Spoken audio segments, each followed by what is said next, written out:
second step that you need to be doing if you want to become a digital nomad is figure out your finances. I actually talked about this in a prior video, how to budget and become a digital nomad, or some things that you could be doing. Write down all of your expenses, write down all of your income streams, and write down all of your credit and debt, and that way you have a plan. That's going to help you figure out the magic number that you need between what you want to make versus what you need to make. If you don't know how much money you're making, how much money you're spending, where it's all going, who it's owed to, you're not making your payments that you should be making, or maybe you're behind, like, oh my God, I'm never going to get out of this. How do I get out of this? Maybe you're just making the minimum payments on things. You need to figure out a plan for your finances so that you can make the next moves that you need to be making in your life. That's not going to just happen magically overnight, but you need to figure out, okay, what's the next step that I need to take? I have a spreadsheet that I keep all my finances on, but I've also figured out other ways to stay organized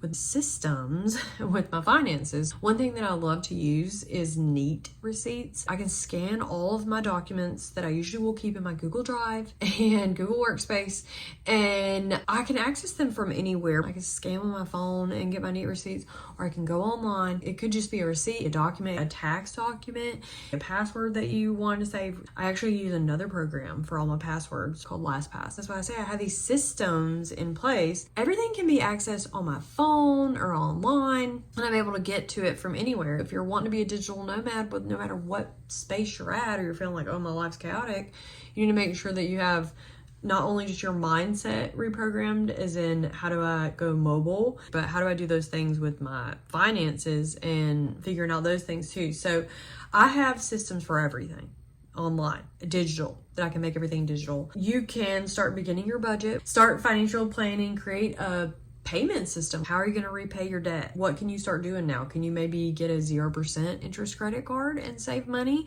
to start paying your debt? Can you get a personal loan? Can you figure out another credit card that has lower interest rate? Get a side hustle going? Can you save money some other way? I always say saving money is making money, because oftentimes I feel like people don't realize when they go through a little checklist of all the things that they're spending money on, they don't realize, oh, here's $5 here and $7 there and $10 there. And before you know it, it's an extra $50 or an extra $100 that you're spending every week or month that you could be saving towards the lifestyle that you want to live. How I became a digital nomad is by giving up one thing to have another, and that had to do with my finances as well.